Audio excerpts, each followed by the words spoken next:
جناب علی، بہت شکریہ آپ کا شان رمضان میں ہمارے ساتھ رہنے کا۔ یہ سیگمنٹ ہمارا علماء کرام کے ساتھ ہوتا ہے۔ جناب علامہ ڈاکٹر محمد رضا داؤدانی صاحب اور قبلہ مفتی اکمل صاحب ہمارے ساتھ ہوتے ہیں۔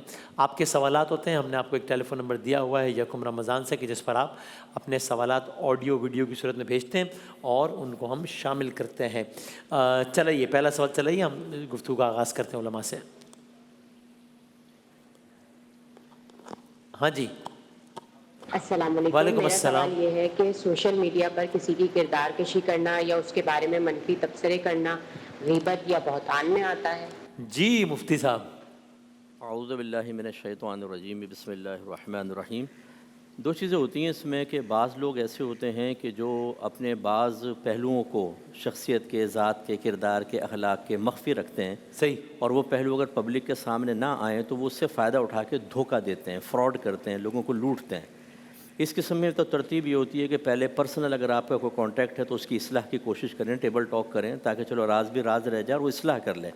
لیکن اگر وہ باز نہیں آتا اور مسلسل دھوکہ دے رہا ہے اور آپ سمجھتے ہیں کہ اس کے راز کو میں ظاہر کر دوں تو مجھے بھی کوئی فتنہ نہیں پہنچے گا، نقصان نہیں ہوگا، تو پھر واجب ہے اس کی وہ بات بتانا، کیونکہ نبی کریم صلی اللہ علیہ وسلم نے ارشاد فرمایا کہ تم فاسق کے ذکر سے ڈرتے ہو، اس کے ذکر کو کرو تاکہ لوگ اس کے شر سے محفوظ رہیں۔ اور اگر باقی دوسری چیزیں ہیں کہ ایسا نہیں ہے، ایک آدمی میں برائی ہے، خرابی ہے، چاہے وہ کسی بھی جہت سے ہو، اس کو خواہ پبلک کے سامنے بیان کرنا یہ بالکل غلط ہوتا ہے۔ اگر اس کی دل آزاری ہوگی، چاہے وہ اپنے ہی کسی فعل کی وجہ سے، لیکن چونکہ آپ خلاف شرع اور بغیر ضرورت کے کر رہے ہیں تو آپ گناہ گار ہوں گے، اور اسی طرح اگر اس کی فیملی ہرٹ ہوتی ہے تو اس کا وبال بھی شخص کے اوپر ہوگا۔ ٹھیک ہے۔ اور اس میں یہ تو اٹ گوز وداؤٹ سینگ نا کہ آپ جو بھی تشہیر، جو آپ نے ایک مخصوص صورت بتائی کہ جس میں آپ کہہ رہے ہیں کہ یہ اچھا ہے کہ اس کی تشہیر کی جائے، اس میں یہ تو ضروری ہے کہ وہ انسان کا صرف خیال یا تکا نہ ہو، 100% یقین ہو۔ جی بالکل، وہ یہ تو اب تو ایسا نا مجھے لگ رہا ہے یہ تو ایسا ہی ہے، یہ ایسا ہی ہے، میں بتا رہا ہوں آپ کو ایسا ہی ہوگا۔ یہ آپ کا کویشچن بالکل ویلڈ ہے کہ 99% اگر میں کہوں تو بغیر تحقیق کے ہی ہم وہی واٹس ایپ گروپ میں آ گیا، کسی نے کہہ دیا، چلو جی، فیک نیوز چل گئی تو ہم اس پہ کمنٹس پاس کرتے ہیں، بالکل غلط ہے۔ جب آپ 100% شیورٹی کے ساتھ ہوں، جیسے میں نے کہا پرسنل کانٹیکٹ ہیں، آپ جانتے ہیں ایک شخص کو ذاتی طور پر، تو ٹھیک ہے، ورنہ احتیاط ہی اچھی ہے۔ بالکل ٹھیک ہے۔ میں اگلے سوال کی طرف جاؤں یا آپ اس میں کچھ ایڈ کرنا چاہیں گے؟ بسم اللہ الرحمن الرحیم۔ بنیادی تمام باتوں سے اتفاق کرتے ہوئے قرآن مجید کی آیت ہے کہ ان الذین یحبون ان تشیع الفاحشہ فی الذین آمنوا لہم عذاب علیم فی الدنیا والآخرہ۔ وہ چاہتے ہیں کہ جو اشاعت فاحشہ کی ترویج کرتے ہیں، وہ چاہتے ہیں کہ برائی کو لوگوں کے درمیان عام کریں، یہ وہ لوگ ہیں کہ جن کے لیے پھر دردناک عذاب ہے۔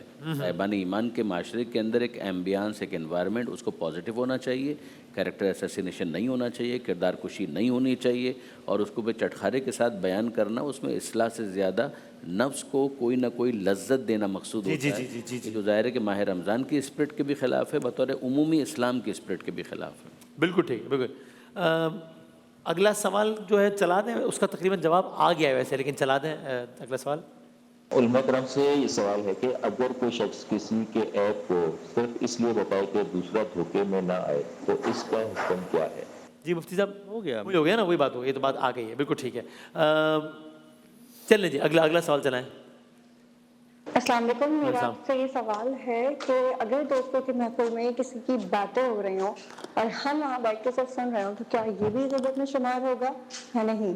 مفتی صاحب، دوستوں کی محفل میں باتیں ہو رہی ہیں تو ہم سے سن رہے ہیں، سننے کے اگر مزے لے رہے ہیں اگر، تو یہ غیبت میں شمار ہو جائے گا اس کا؟ جی دیکھیں، جیسے غیبت کرنا گناہ ہوتا ہے، ایسے ہی اس سے راضی رہ کر اس کو سننا بھی گناہ، راضی رہ کر، ٹھیک ہے۔ بعض اوقات صورتحال ایسی ہوتی ہے کہ آدمی اس محفل مجلس سے اٹھ نہیں سکتا، باس کر رہا ہے غیبت، آپ سامنے سے اٹھ نہیں سکتے، تو رحمت کونین صلی اللہ علیہ وسلم نے ارشاد فرمایا کہ جہاں کہیں خلاف شرع یا گناہ کا کام ہو رہا ہو اور کوئی وہاں موجود ہو اور دل میں اس کو برا جانے تو وہ ایسا ہے جیسے وہاں موجود ہی نہیں، ٹھیک۔ اور اگر کہیں گناہ ہو رہا ہے اور کوئی وہاں موجود نہیں لیکن دل سے اس پر راضی ہے تو وہ ایسا ہے جیسے وہاں موجود ہے۔ اس کا مطلب ہے کہ سوشل میڈیا پر یا میڈیا پر کوئی خراب چیز ہے اور ہم اس سے دل سے راضی ہیں تو ایسا جیسے اس تماشے میں شریک جرم ہے پھر۔ ہاں، شریک جرم۔ تو اس لیے اگر کوئی ایسی مجبوری کی صورت ہے تو بیٹھ سکتے ہیں، دل میں برا جانیں، ورنہ حکم یہ ہوتا ہے کہ وہاں سے اٹھ جائیں، یا تو روکیں اس کو، نہیں رکے تو اٹھ جائیں وہاں سے۔ رائٹ، بالکل ٹھیک، بالکل ٹھیک۔ بنیادی طور پہ تو یہی بات ہے۔ ویسے انہوں نے جنرل ایک سوال جو کیا تھا کرینہ تو یہی تھا کہ غیبت کے بارے میں پوچھ رہے تھے، ورنہ فرض کہ بطخوں کے بارے میں گفتگو ہو رہی ہے، پہاڑوں کے بارے میں گفتگو ہو رہی ہے، سبزہ زاروں کے بارے میں گفتگو ہو رہی ہے، کسی کا ذکر خیر ہو رہا ہے تو وہ تو اشکال سے خالی ہے، اس میں تو کوئی پرابلم ہی نہیں. لیکن یہ کہ جہاں اس طرح کی بات آتی ہے تو پھر غیبت اگر ہو رہی ہے تو انسان اس کا واک آؤٹ کرے جہاں تک ممکن ہو، اور اگر وہاں پر بیٹھنا مجبوری ہے تو وہی بات جو مفتی صاحب نے ارشاد فرمائی. بالکل ٹھیک ہے. چلیں جی اگلا سوال چلائے گا. میرا آپ سے یہ سوال ہے کہ اگر ہم کسی کو نصیحت کریں اور وہ کہے آپ پہلے خود ٹھیک ہو جائیں تو ہمیں کیا رویہ اختیار کرنا چاہیے؟ یہ ایک طریقے سے پچھلی بات سے ربط بھی ہو گیا کہ وہ جس طرح انہوں نے کہا نا ابھی کہ اگر کچھ غلط ہو رہا ہے تو آپ کوشش کریں روکیں. تو یہاں ان کا سوال یہ ہے کہ ہم کسی کو نصیحت کریں اور آگے سے ہوگا کہ بھائی جان پہلے آپ خود ٹھیک ہو جاؤ یار. تو ہمیں پھر اس صورت میں ہمیں کیا رویہ اختیار کرنا چاہیے؟ وہ یہ تو جان ایلیا والا شعر بن گیا نا، جو بھی ہو تم پہ معترض اس کو یہی جواب دو، آپ بہت شریف ہیں، آپ نے کیا نہیں کیا. لیکن بہرحال بنیادی بات کیا ہے؟ بنیادی بات یہ ہے کہ مومن کے لیے آئینہ ہوتا ہے. المؤمن مرآۃ المؤمن. مومن کے لیے آئینہ ہوتا ہے. آئینے کو آپ دیکھیے کہ کب وہ یہ بتاتا ہے کہ آپ میں کیا کمی ہے. مثال کے طور پہ بال صحیح نہیں بنے ہوئے تو وہ کب بتاتا ہے؟ جب وہ شخص سامنے آتا ہے. اگر وہ چلا جائے اور دوسرا شخص سامنے آئے تو وہ دوسرے شخص کو یہ نہیں بتاتا کہ جناب وہ جو گزر گیا تھا نا اس کے بال صحیح نہیں تھے. صحیح ہے، آپ کو اپنا صحیح. اگر آپ کے چہرے پر کوئی داغ ہے تو آئینہ آپ کو اس وقت بتائے گا کہ جب آپ اس کے سامنے ہوں گے. دوسرا آئے گا تو یہ نہیں کہے گا کہ پچھلے شخص کے چہرے کے اوپر یہ داغ موجود تھا. نصیحت کرنے کا طریقہ یہ ہے کہ اس کو تنہائی میں نصیحت کی جائے، اس کو خلوت میں نصیحت کی جائے، اس کو ایک ایمبیرسمنٹ کا سامنا نہ کرنا پڑے، دوسروں کے سامنے وہ لیٹ ڈاؤن نہ ہو جائے. تو واقعاً اسے نصیحت کا حق ادا کیا. لیکن یہ کہ دوسروں کے سامنے اس کو ذلیل کرنا، اس کی تذلیل کرنا، یہ وہ روش ہے کہ جو پروڈکٹیو بھی نہیں ہوتی، اس کا فائدہ بھی نہیں ہوتا. سامنے والا الجھنے لگتا ہے، سامنے والا جھنجھلانے لگتا ہے، وہ سمجھتا ہے کہ میری دوسروں کے سامنے رسوائی کی جا رہی ہے. تو وہ پھر حکمت اس کے اندر بہت انوالو ہوتی ہے کہ انسان وزڈم کو فراموش نہ کرے کہ کب کہنا ہے، کسے کہنا ہے، کتنا کہنا ہے. ٹھیک.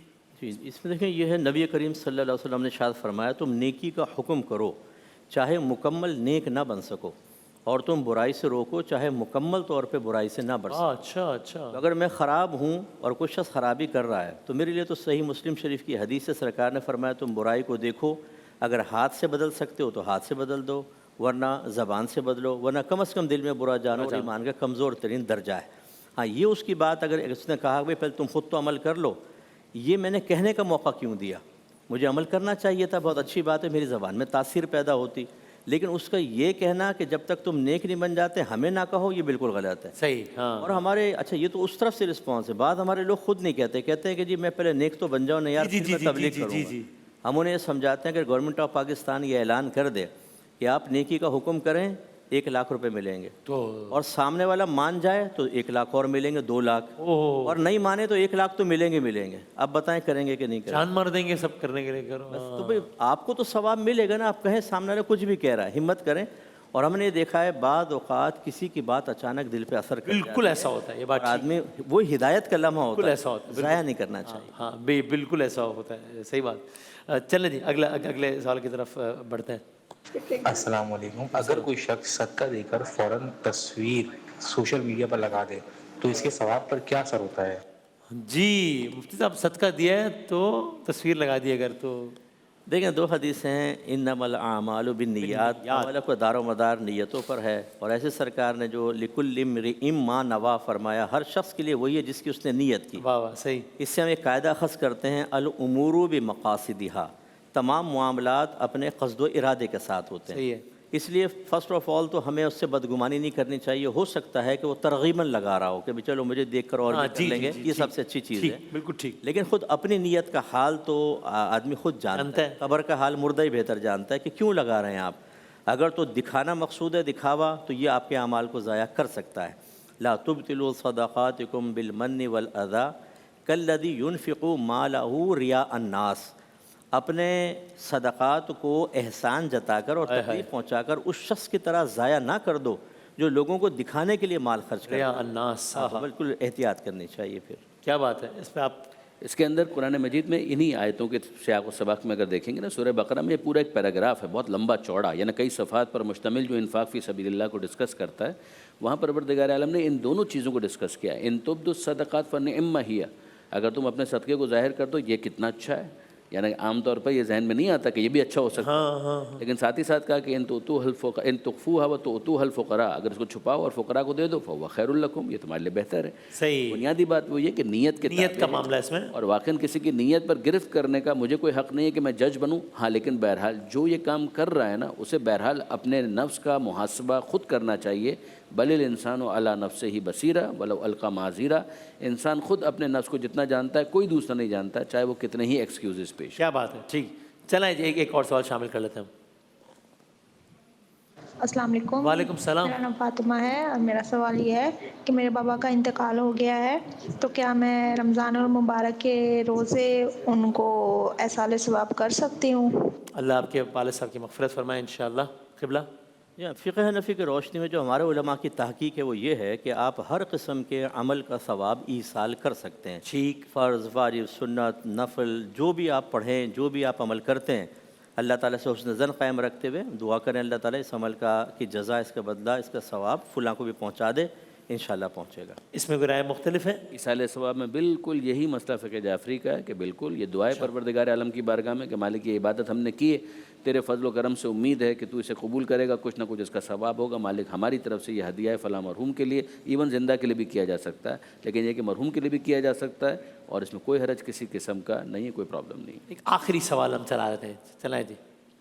میرا یہ سوال تھا کہ میں گوشت بنانے کا کام کرتا ہوں، میرے کپڑوں پہ اور جسم پہ خون یا پھر اور نجاست وغیرہ لگ جاتی ہے، وضو میرا اگر میں نے پرانا وضو کیا ہوا تو کیا وہ باقی رہے گا یا نہیں؟ یا میں اس حالت میں نماز ادا کر سکتا ہوں؟ اسپیشلی جو ظہر اور عصر کی نماز ہے ان کے بارے میں میرے لیے کیا حکم ہوگا؟ صحیح، ایک تو بھائی آپ ماشاءاللہ حلال رزق کمانے کے لیے جدوجہد کر رہے ہیں اور کیا آپ جذبہ قابل تعریف ہے، کیا کہے گا ان سچویشن بیان کی انہوں نے؟ وضو کے باطل ہونے سے تو اس کا کوئی تعلق نہیں ہے، یعنی اگر خون انسان کے جسم پر یا کپڑوں پر لگ جائے اس سے وضو باطل نہیں ہوتا، مبتلات وضو کی اپنی ایک فہرست ہے، اس میں ہمارے یہاں پہلے میں نے وضو کر لیا ہے، اب یہاں خون لگ گیا ہے تو اس سے وضو کی صحت پہ اثر نہیں پڑے گا فقہ جعفریہ کے مطابق۔ ٹھیک، اب اس کے بعد آتی ہے بات یہ کہ کیا نجس حالت کے اندر حالت سے لگے ہوئے خون میں سے نماز پڑھ سکتے نجس کوئی چیز لگی ہوئی ہے کپڑے پر یا لباس پر یا انسان کے جسم پر، تو کیا نماز ہو جائے گی یا نہیں ہو جائے گی؟ بنیادی طور پر جو یہ سوال کر رہے ہیں نا، جس سچویشن کی بات کر رہے ہیں اس کے اندر یہ ہے کہ وہ گوشت آیا ہوا ہے اور اس کو وہ بنا رہے ہیں اور اس بنانے کے نتیجے میں کچھ خون لگ رہا ہے۔ ہمارے یہاں فقہ جعفری کے اندر مطہرات کی جو فہرست ہے نا اس کے اندر بہت ساری چیزیں، پانی، زمین، سورج، استحالہ، انقلاب، انتقال، اسی کے اندر ایک چیز ہے ذبیحہ کے جسم سے خون کا نکل جانا، یعنی اگر اس کو پراپرلی سلاٹر کیا گیا تو اب اس کے بعد جتنا خون عام طور پر نکل جاتا ہے وہ نکل گیا، تو اب اندر جو خون رہ گیا ہے اس خون کو پھر نجس نہیں مانا گیا، اس خون کو پاک مانا گیا ہے، یعنی کھا نہیں سکتے صحیح، اس میں کراہیت کا عنصر، دھونا وہ سب ٹھیک ہے لیکن نجس نہیں ہے، کراہت نہیں سے اس کو حرام ہے، یعنی کھا نہیں سکتے، کھانا ایک الگ چیز ہے، نجس ماننا ایک الگ چیز ہے، وہ نجس نہیں ہے، اندر رہ جو خون رہ گیا ہے وہ خون اگر ان کے جسم پر لگ گیا ہے جو ان کی گفتگو سے مجھے احساس ہو رہا ہے تو اس سے نماز پر بھی کوئی فرق نہیں پڑے گا، بہتر تو ہے اس کو بھی دور کر لیں اور نماز کو بڑے آداب کے ساتھ پڑھیں۔ بالکل ٹھیک، قبلہ اس میں اچھا مجھے لگا رائے اس میں مختلف ہو گیا، اچھا 100% یہی ہے، اوکے، کہ اگر ذبیحہ ہوا ہے اور کہ جس میں خون نکل گیا ہے پھر جو رہ گیا وہ پاک ہوگا۔ اچھا، اس کو مزکا کہتے ہیں نا، جانور کو مزکا، پاک کیا ہوا، وہ ہوتا ہی اسی لیے وہ سارا دم مسفوح نکل جاتا ہے، وہ پاک ہو جاتا ہے۔ ارے واہ واہ واہ، کیا بات ہے۔ تو بھائی یہ آپ کا مسئلہ یہ ان معنوں میں حل ہوگا کہ آپ کی جو جاب نیچر ہے تو اس کے لحاظ سے یہ ظاہر ہے آپ خود بھی احتیاط کرتے ہوں گے کہ کم لگے، کس کو اچھا لگتا ہے کہ کپڑوں پہ خون لگا رہے ہیں، لیکن بہرحال نماز اس میں ہو جائے گی۔ اس میں بہت شکریہ دونوں کا، بہت بہت شکریہ۔ ہم ایک بریک کے بعد اپنے اگلے سیگمنٹ قرآن سائنس کے ساتھ حاضر ہوتے ہیں انشاءاللہ۔